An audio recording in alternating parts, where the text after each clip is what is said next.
Tem algo sobre o Enem que faz total diferença na sua nota e na sua aprovação. Se eu pedir para você comparar dois assuntos que caem no Enem, quanto que você acha que o assunto que mais vale em comparação com o assunto que menos vale? Você acha que o assunto que vale mais vale duas vezes mais? Que o assunto que vale mais vale 5 vezes mais? Que o assunto que vale mais que um outro assunto que também caiu na prova vale 10 vezes mais? Ou vale mais de 50 vezes mais? E aí a resposta vai ser um choque para você e pode parecer absurda. Sobre dois assuntos que caem na prova do Enem, pode ser até na mesma prova, na prova do dia 2, por exemplo, um assunto pode valer mais de 50 vezes mais na sua nota final no dia de colocar no SISU para tentar sua vaga na aprovação. E isso não é coisa da minha cabeça, tem uma explicação matemática para isso que eu vou pôr no final desse vídeo, explicando o porquê que acontece esse fenômeno, que abre várias brechas para serem exploradas. Mas para o que eu quero te falar hoje, essa informação, além de ser importante por vários outros motivos, é importante para você entender que estudar durante um ano para o Enem é completamente diferente de estudar por 2 meses ou menos para o Enem. Quando você está estudando por 2 meses apenas, você precisa ter um foco muito maior, você precisa ter uma mira muito melhor em relação ao que você vai estudar para não desperdiçar energia e para aproveitar bem o pouco tempo que você tem. O seu estudo precisa ser muito preciso. Então o foco desse vídeo é eu te contar o que precisa ser feito nesses 2 últimos meses, para que lado atirar para você não ficar tirando à toa, para que você tenha um bom desempenho no Enem. Então eu vou te falar assim, as prioridades, qual que é o mínimo do mínimo a ser feito. E a primeira coisa que você precisa entender é que ao longo do ano você vai vendo muita teoria, você vai fazendo bastante questão até para fixar essa teoria, para ver se aprendeu realmente o que você teve nas aulas e nos vídeos que você assistiu, e vai fazendo um pouco de revisão para também manter esse conteúdo. Então se você fosse construir um gráfico em relação a isso, você fala assim, tô vendo um monte de teoria, tô fazendo bastante exercício, estou fazendo um pouco de revisão. Chegando nessa reta final, os gráficos têm que se inverter um pouco. Você precisa ver cada vez menos teoria, agora você tem menos tempo para ficar aprendendo coisas novas que você nunca viu antes, você precisa aumentar o tanto de questão que você faz e o tanto de revisão que você faz. E aqui eu não estou falando para você parar de ver teoria e parar de ver teoria nova. Eu só estou falando que assim, a energia que você gasta diariamente para cada uma das coisas precisa mudar um pouco. Você não vai gastar tanto tempo para ver um monte de coisa nova, sendo que você tem um monte de revisão para ser feita do ano inteiro e um monte de questão para treinar para ficar bom no dia da prova mesmo. E para tomar essas decisões no dia a dia, você precisa gastar mais energia naqueles assuntos que importam mais que os outros. Então eu comecei o vídeo falando que alguns assuntos valem muito, muito, muito mais que outros assuntos. Ambos assuntos caem na prova, mas uns, na sua média final, lá no dia do SISU, vão valer muito mais que outros. Então você não pode gastar o mesmo tanto de energia para dois assuntos,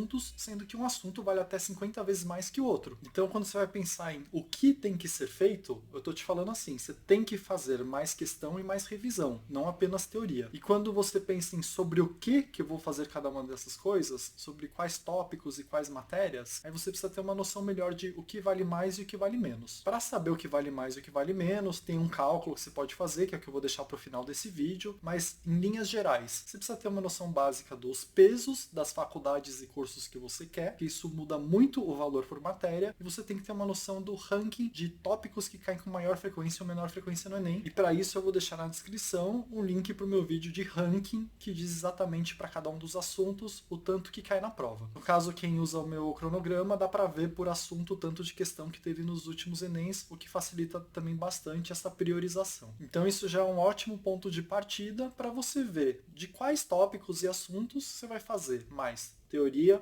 questão e revisão, sendo que agora na reta final você tem que aumentar o tanto de questão e revisão que você faz. Para revisão, o ideal é você fazer revisão ativa e espaçada. Isso porque a taxa de retenção, ou seja, o tanto que você vai lembrar daquilo que você vê, é muito maior com revisão ativa e espaçada. Para quem não conhece essas modalidades de revisão, eu vou deixar também na descrição um link para como fazer revisão ativa e espaçada. E aí quando você está falando em questões, também não dá para fazer questões de qualquer jeito. Eu sei que você ouve de muitas pessoas que passaram nas melhores faculdades do país, em medicina, que elas fizeram milhares e milhares de questões. Isso é uma estratégia para quem já sabe muito sobre as matérias que está estudando, para quem já tem uma base muito boa. Para quem está aprendendo, vale mais você ver qualidade do que quantidade. O que eu quero dizer com isso? Não adianta você estudar uma questão, ver a resposta e pular para outra. Além de ver a resposta, você precisa corrigir seus erros, você precisa aprender aquela teoria que está dentro daquela questão. Não dá simplesmente você fazer e pular rapidamente para fazer o máximo possível. É melhor fazer uma quantidade um pouco menor, vendo direitinho cada uma das questões, para caso caia uma questão parecida no Enem desse ano, você saber se virar, do que fazer milhares de questões e pulando e não ter aprendido o tópico. Porque aí não faz sentido o estudo, porque se cair de novo uma questão parecida ou levemente alterada, você não vai ser capaz de fazer se você não compreendeu aquelas questões que você fez anteriormente em detalhes e entendeu a teoria por trás delas. Então, ó, até esse momento do vídeo eu já te falei várias coisas muito importantes. A primeira delas é que você não vai gastar o mesmo tanto de energia em tópicos que caem muito e em tópicos que caem pouco. Ou tópicos que valem muito na sua nota final em relação a tópicos que valem pouco na sua nota final. Você tem que ter a capacidade de discernir o que vai valer mais e o que vai valer menos para gastar muito mais energia naquilo que vale muito mais e pouca energia naquilo que quase não vale nada. Você não vai deixar de ver o que vale pouco, mas você vai gastar bem menos tempo, você vai ver mais rapidamente, você vai se focar em resumos ao invés de ficar aprendendo um monte de coisa do zero. E para te ajudar nessa primeira coisa, eu vou deixar o ranking na descrição para você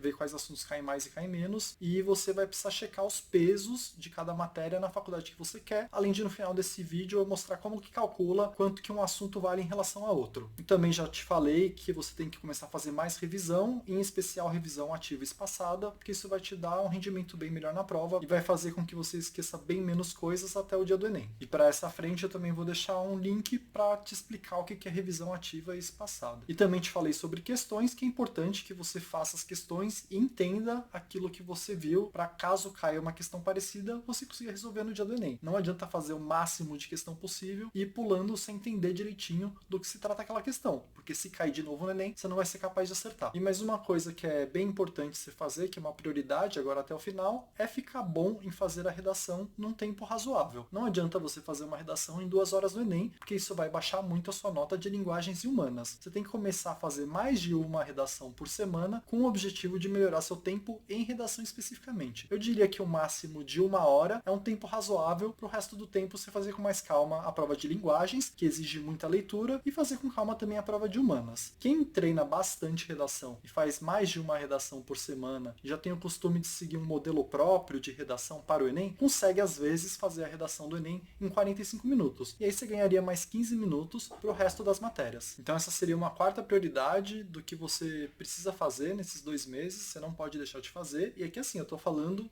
o mínimo, tô falando assim, não dá para ir para a prova sem essas coisas. E para essa prioridade eu também vou deixar um link na descrição te explicando para cada uma das dimensões da redação, para cada item que eles cobram numa redação bem feita, o que você precisa fazer para ter chance de tirar a nota máxima. Seguindo em frente, você também precisa ter uma estratégia de prova para não se perder nos testes durante as provas do Enem, durante os 2 dias, para você conseguir acabar a prova sem ter que chutar um monte de questão por falta de tempo. É muito importante você treinar essa estratégia de prova 1 ou 2 vezes antes da prova, para não ficar completamente perdido no dia. Então essa seria a quinta prioridade. Então eu já te falei, gastar energia nas coisas certas, fazer muita revisão ativa e espaçada, treinar por questão direito, não é para fazer correndo, é para aprender com as questões, para caso elas se repitam, você acerte, treinar ficar rápido em redação, porque isso pode tirar tempo das outras matérias, e ter uma estratégia de prova para não ficar completamente perdido e para ter pouca questão no final da prova que você vai ter que chutar sem ter lido a questão. E aí uma última prioridade que eu colocaria aqui, e aqui é já saindo do mínimo, já é talvez exigir demais, mas é importante, para esses assuntos que eu te falei que você tem que gastar mais energia porque eles caem muito, eles vão valer muito mais na sua nota final do que alguns outros assuntos, o ideal no mundo perfeito é você ficar bom nesses assuntos. Eles vão fazer uma diferença muito grande no seu resultado e na sua aprovação. Então agora, para acabar o vídeo, eu vou te deixar a explicação de o porquê alguns assuntos valem muito, muito, muito mais que outros assuntos, num vídeo que eu já tinha feito no passado, para você conseguir fazer essa seleção durante seu estudo do que é mais importante e menos importante, e com isso possivelmente conseguir uma vaga ainda nesse ano. Então essas foram as prioridades, são coisas que eu acho que você não deveria deixar de fazer de jeito nenhum. Para mim é o mínimo para você chegar razoavelmente preparado no dia da prova. E vamos agora para a explicação de como calcular quanto que um assunto pode valer a mais que outro assunto, sendo que os dois caem na prova do Enem.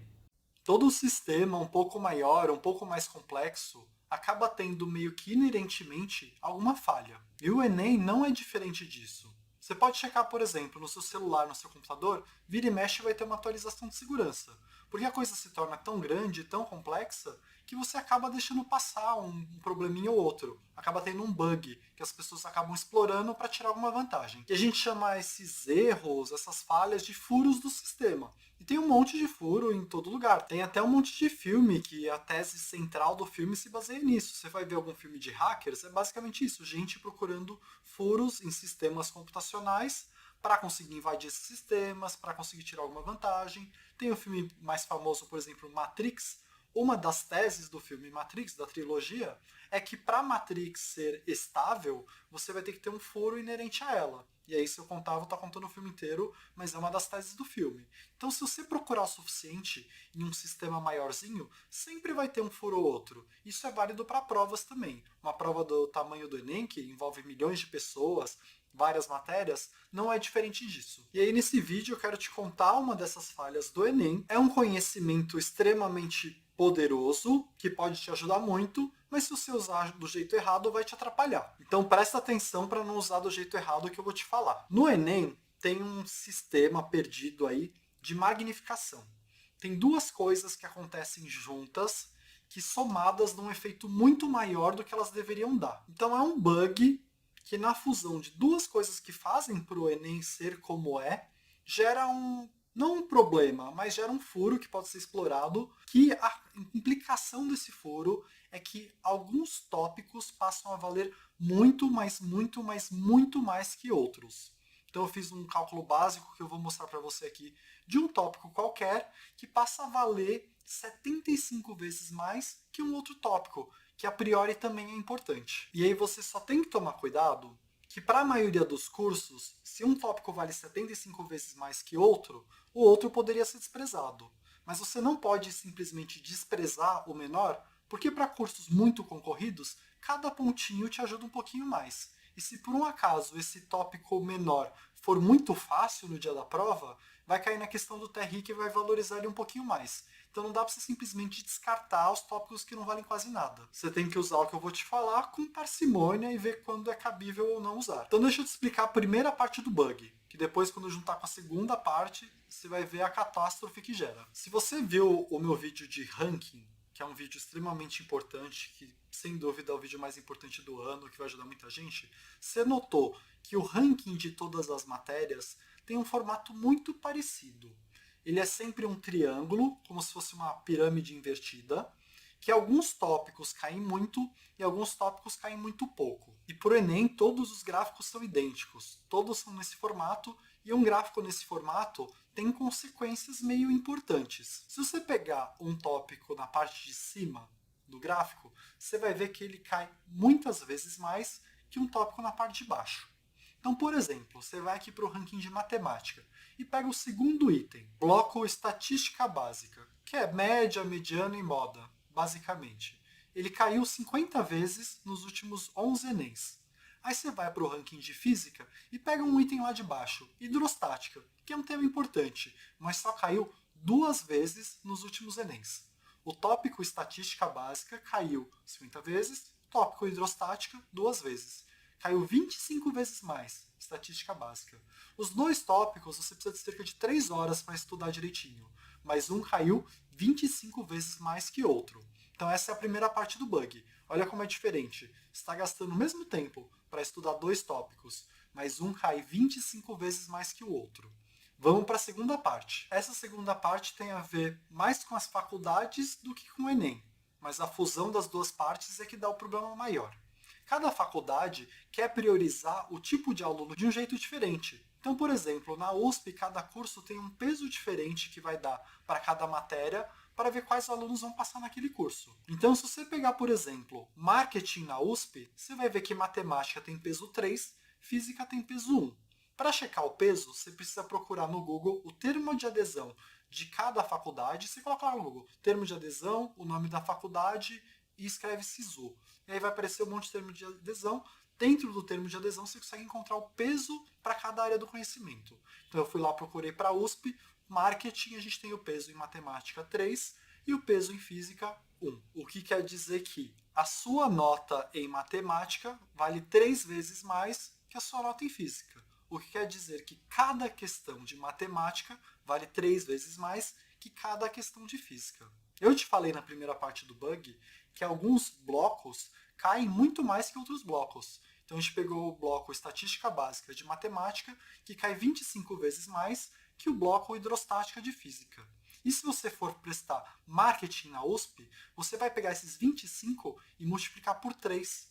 Porque cada questão de estatística básica vale 3 vezes mais que cada questão de hidrostática. E cai 25 vezes mais. Então, um estudo para a estatística básica vale 75 vezes mais que um estudo para a hidrostática.